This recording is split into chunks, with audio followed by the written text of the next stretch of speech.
A stepfather says his missing stepdaughter is in Scurry County. Then investigators ask him who the suspects are. He looks them dead in the eye and says, "Both of us, keep that in your head, because this story starts 3 days after Christmas, in a town so small everyone knows your name, and it ends more than a decade later with a USB drive found in the hands of a woman who didn't even know what she was holding. Colorado City, Texas. Fewer than 4,000 people. The kind of place where a kid can't sneeze without 3 neighbors hearing about it by lunch. 13-year-old Haley Dunn grew up there, a tomboy who still loved sparkly things, a laugh so loud her mom said you can still hear it in her sleep. Haley played volleyball, basketball, softball, blew through the saxophone, and never once held her tongue when she had something to say. Her parents had split when she was 10, and she'd landed with her mom, Billie Jean Dunn, her mom's boyfriend Sean Atkins, and her older brother David. But split family or not, Haley crossed the street to see her dad Clint almost every single day. Rain, snow, no reason at all. She just showed up. Christmas 2010 was perfect. Haley was buzzing over a brand new iPod, glued to her dad's side for 2 straight days. Nothing hinted at what was coming. The night after Christmas, her brother David slept at a friend's. Haley stayed home, gaming into the night. The next morning, December 27th, Sean left for work at 5:30. An hour later, Billie Jean left too, checking on Haley first. Sound asleep, everything normal. She even left her cell phone behind for the kids. And then Haley Dunn was never seen alive again. Across the street, Clint waited for his daily visit. It never came. Not a knock, not a text, nothing. At 2 p.m., a message went out from Haley's phone to a friend. Just 4 words. Why? What you doing? No reply ever came back. That night, when Billie Jean got home from her shift, Haley was gone, and Sean had an answer ready before she even finished the question. Haley walked to her dad's, then decided to sleep over at her friend Mary Beth's. One problem. Clint said she never showed up at all. Sean's own version of that day, on record with investigators, was that Haley left the house sometime around 3:30, and that it wasn't unusual for her to go quiet overnight. Nothing to worry about, he said. He'll be proven catastrophically wrong. By morning, Mary Beth's parent confirmed it. Haley was never there. Her overnight bag, her clothes, everything she'd normally grab for a sleepover, untouched, still in her room. A missing person report went in on December 28th. Police's first move? They filed her as a runaway. That single decision would haunt the investigation for years. The town rallied hard. Volunteers tore through dumpsters, alleys, fields. Clint barely slept, barely ate, spent every waking hour searching. And people started noticing something uncomfortable. While Clint fell apart in public, Billie Jean, and especially Sean, kept their distance from the search lines entirely. Then came New Year's Eve. For days after Haley disappeared, Billie Jean and Sean threw a party. Clint says he stood on his porch with binoculars, watching his ex and her boyfriend celebrate while he searched the dark for his daughter. "I don't understand how you can celebrate," he later said, "when your daughter is missing." Before you keep going, if a story like this is pulling you in, hit subscribe now, because what happens with the polygraph test coming up is the moment this case cracks wide open, and you don't want to miss it. Search dogs picked up Haley's scent at a local motel. Nothing. Surveillance, nothing. All 24 rooms searched, nothing. January 4th, 2011, the Texas Rangers and FBI joined the case. Over 100 billboards go up with Haley's face. Nancy Grace puts the story on national television. Suddenly the whole country knows this 13-year-old girl's name and starts asking hard questions about the adults around her. The day after that national spotlight, Billie Jean kicked Sean out. Apparently normal for them.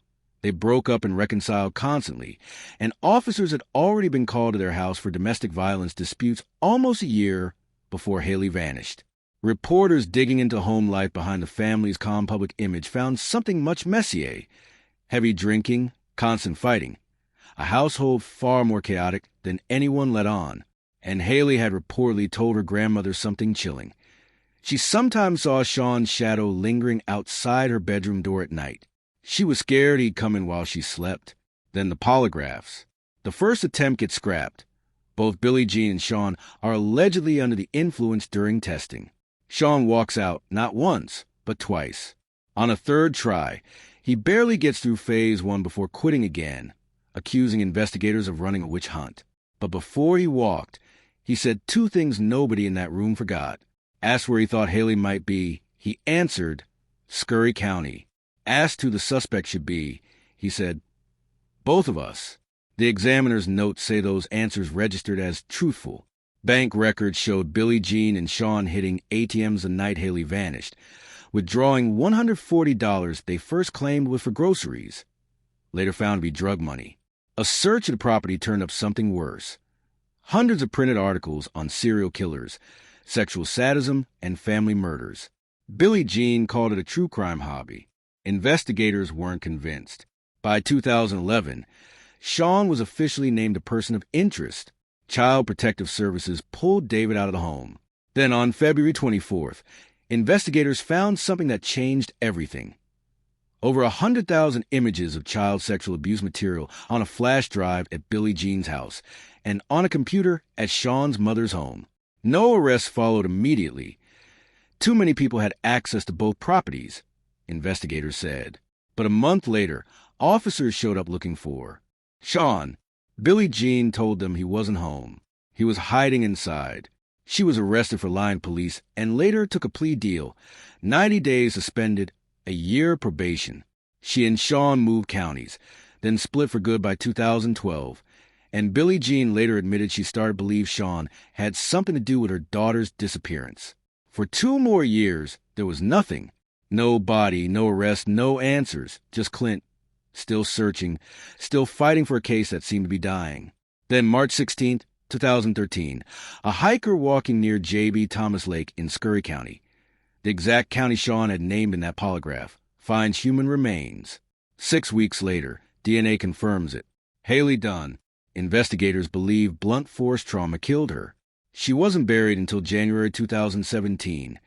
6 years after that morning, she never showed up at her father's door. Years passed with no arrest. Clint publicly accused both Billie Jean and Sean of involvement. One did it, he said. The other covered for them. Then in 2019, someone reached out to Clint who claimed to have found some of Haley's belongings years earlier, back when they were just a middle schooler with no idea whose case it was. That same year, private investigator Erica Morse, who'd worked the case alongside Clint from the beginning, started fielding messages from women across West Texas being harassed online by a man calling himself Casey. Erica recognized it instantly. Casey was Sean Atkins' middle name. In 2021, more than 10 years after Haley vanished, and 7 years after her remains were found, Sean Casey Atkins was arrested and charged with her murder. Billie Jean's reaction was blunt. She said she wasn't shocked, even though she'd stayed with him after Haley went missing. As of that summer, Sean sat on a $2 million bond, no plea entered, and a Texas county fighting to keep his own arrest warrant sealed from the public. The case, as far as anyone outside that courtroom knows, is still unfolding. Now, if you thought that was dark, the next case starts with a tourist on a cliff, staring at something floating in the water that he prayed wasn't what it looked like. Meet Michelle Lang, real name Mang Mang, 25 years old, an international student living in Sydney with her aunt, uncle, and cousin. She'd lost her father back in 2008, which only tightened the bond with her mother, May. Everyone who knew her says the same thing. Deeply compassionate. The kind of person who carried other people's pain like it was her own. In 2011, she left China for Australia to chase a bigger future, and by 2016 she'd built one. Friends, a business degree from University of Technology, Sydney, and a new program in interpreting and translation.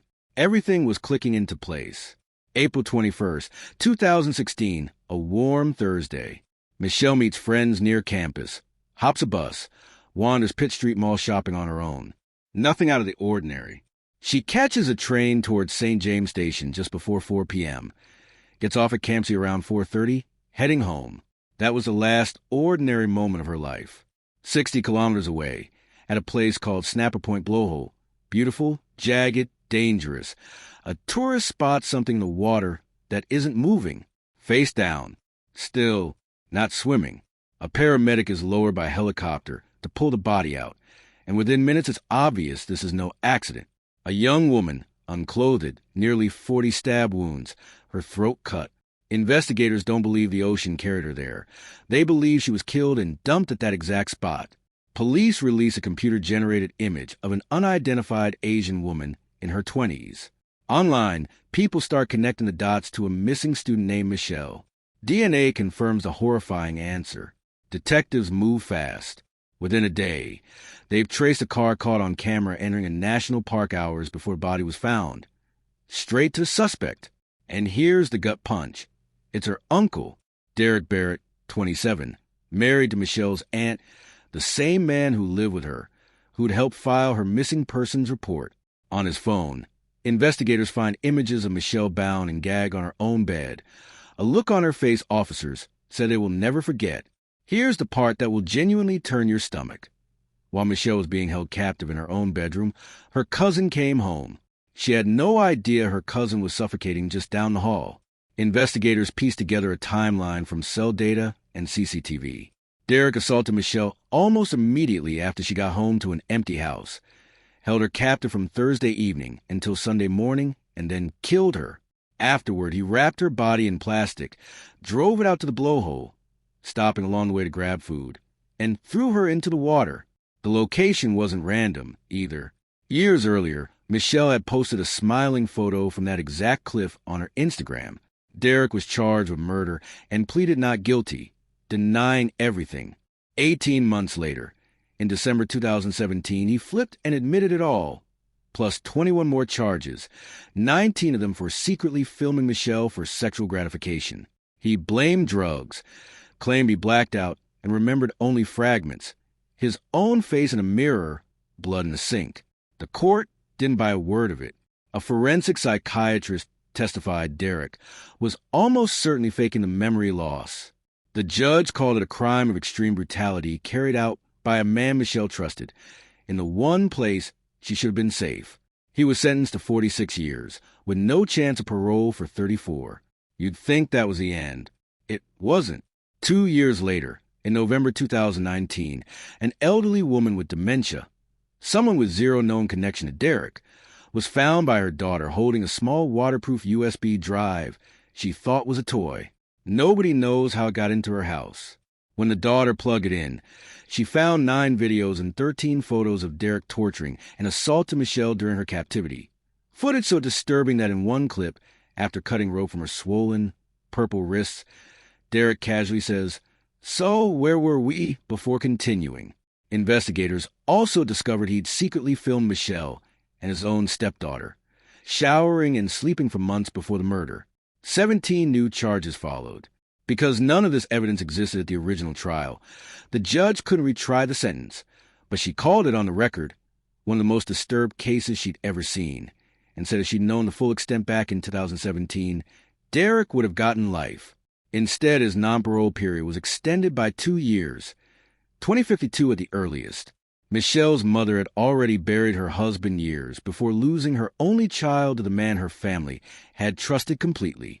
She said the grief of learning what was on that drive nearly broke her physically. She's still asking the only question that matters.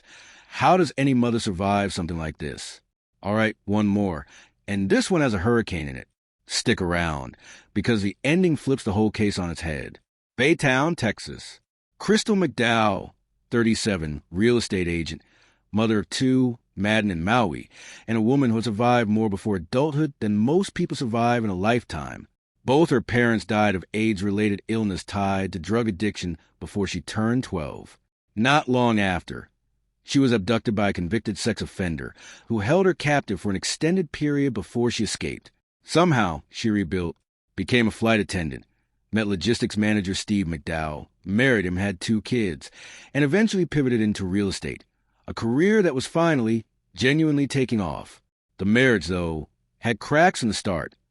Infidelity on both sides, a brief divorce filing within a month of the wedding, on and off separations for years.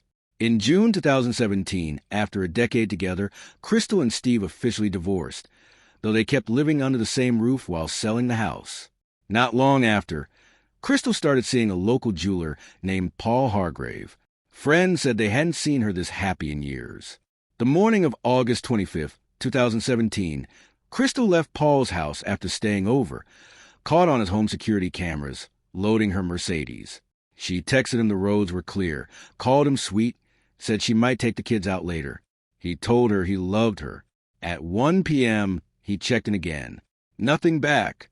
By evening, when she never showed for a family gathering to watch the Mayweather-McGregor fight, everyone knew something was wrong. Her Uncle Jeff called police that night, and then Hurricane Harvey hit. A Category 4 monster slammed into the Texas coast with 130-mile-an-hour winds, the first storm of that strength to hit the U.S. in over a decade, dumping record rainfall, killing more than 100 people, displacing tens of thousands. In the chaos, a missing mother's case should have vanished under the news cycle. It didn't. Because 3 days in, someone spotted Crystal's black Mercedes sitting half submerged in a Motel 6 parking lot, keys still in the ignition, doors unlocked. Investigators didn't buy it as random. It looked staged, like bait left for someone to steal it and erase the trail. If you're invested in how this ends, drop where you're watching from the comments. I read everyone. And stick with me, because the next reveals why this case almost went unsolved forever. 3 men circled the investigation. Her boyfriend Paul, her Uncle Jeff, and her ex-husband Steve. Paul had security footage backing his alibi. Steve told police Crystal had texted him she was coming over to ride out the storm, then produced a second message, supposedly from Crystal to Jeff, saying she was driving the kids to Dallas. Jeff said that plan was only ever discussed, never confirmed. Friends described Steve, post-divorce, as increasingly obsessive, someone who'd once threatened suicide to stop an earlier divorce attempt, who'd vanished with the kids during a prior separation while making similar threats, and who, after this final split, changed his social media picture to the Grim Reaper. He'd secretly planned to propose again on a family cruise Crystal never let him attend. He failed his polygraph. Paul never got clear results on his. For days, nothing. No bank activity, no phone pings, no trace. The DA privately started to believe Crystal was already dead. Then investigators pulled fresh surveillance from businesses near the motel and got a break. Footage from 6:37 a.m. on August 26 showed someone matching Steve's bill walking away from the abandoned Mercedes. 5 hours later, at a nearby gas station, a man matching Steve shoved something deep into a trash can and lingered, glancing repeatedly back toward the motel lot, like he was checking whether the car had been stolen yet. The trash can had flooded. Whatever he threw away was gone. But a bicycle at Steve's house and Walmart footage of a hooded man buying one with cash, then riding it through the rain toward the motel, tightened the circle further. Still circumstantial. Still not enough. 10 days in, floodwaters finally pulled back enough for real search efforts to begin. Prosecutors made a calculated, brutal move. They had Crystal's children removed from Steve's custody, betting that losing them would break him. It worked almost immediately. Steve showed up to the station each day looking more hollowed out than the last. The night his kids were taken, he texted his adult daughter Krista to come see him because, he said, they might never see each other again. At 3 a.m., she confronted him directly. He denied it, until he quietly admitted investigators have floated a deal, tell him what a body is, and the punishment gets lighter. Krista said he obviously didn't know where the body was. He looked at her and said, "What if I do?" Then he broke down. Steve struck a deal. Full confession and the body's location, in exchange for the death penalty coming off the table and one last visit with his children. He admitted that after Crystal told him that morning she no longer loved him, he grabbed her from behind and strangled her in a rage he swears was never planned. He covered her face with a plastic bag, wrapped her in a blanket, put her in the trunk of her own car, dumped her body in a marshy area, and abandoned the Mercedes, hoping it would get stolen and the trail would die with it. Just over 2 weeks after she vanished, Steve personally led police to Crystal's body. At trial, his defense tried a heat-of-passion argument, claiming it started as a hug that spiraled, which under Texas law could have meant just a few years behind bars. Prosecutors dismantled it using testimony from the couple's own daughter, Maui, who described watching her father shove Crystal onto a bed, cover her mouth and nose while she fought to breathe, and afterward order her to stay in her room and never tell anyone what she saw. The defense collapsed. Steve McDowell was convicted of first-degree murder and sentenced to 50 years. No parole before 2042. Investigators later said that if Crystal's disappearance had been reported even one day later, the hurricane's chaos would likely have swallowed the car, the footage, and any chance of solving it at all. Paul, her boyfriend, said afterward he believed Steve understood exactly what the storm could hide for him. 3 women, 3 families who trusted the wrong person standing right next to them. And in every one of these cases, the break didn't come from a stranger's tip. It came from cell towers, security cameras, a stray flash drive, a daughter's testimony, things nobody involved thought would ever surface. If this kind of case breakdown is what keeps you watching till the end, subscribe and turn on notifications, because there's another one just like it going up soon. And trust me, you're going to want to see how that one falls apart too.